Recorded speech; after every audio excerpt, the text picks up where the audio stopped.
Between July 2011 and mid-2012, a severe drought affected the entire East Africa region.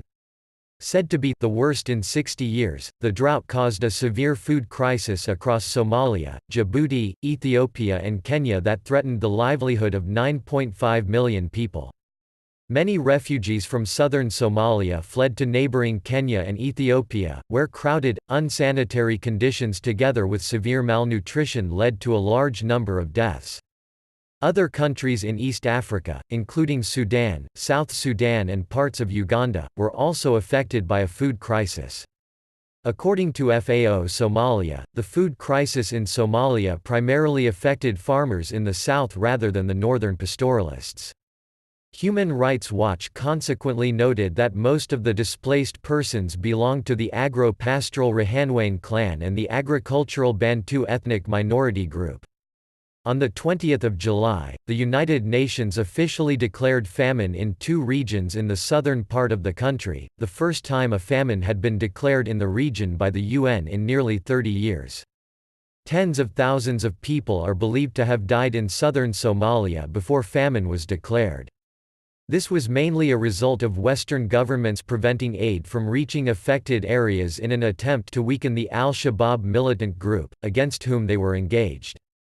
Although fighting disrupted aid delivery in some areas, a scaling up of relief operations in mid-November had unexpectedly significantly reduced malnutrition and mortality rates in southern Somalia, prompting the UN to downgrade the humanitarian situation in the Bay, Bakool and Lower Shabele regions from famine to emergency levels. According to the Lutheran World Federation, military activities in the country's southern conflict zones had also by early December 2011 greatly reduced the movement of migrants.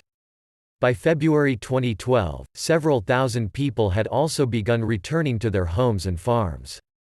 In addition, humanitarian access to rebel-controlled areas had improved and rainfall had surpassed expectations, improving the prospects of a good harvest in early 2012.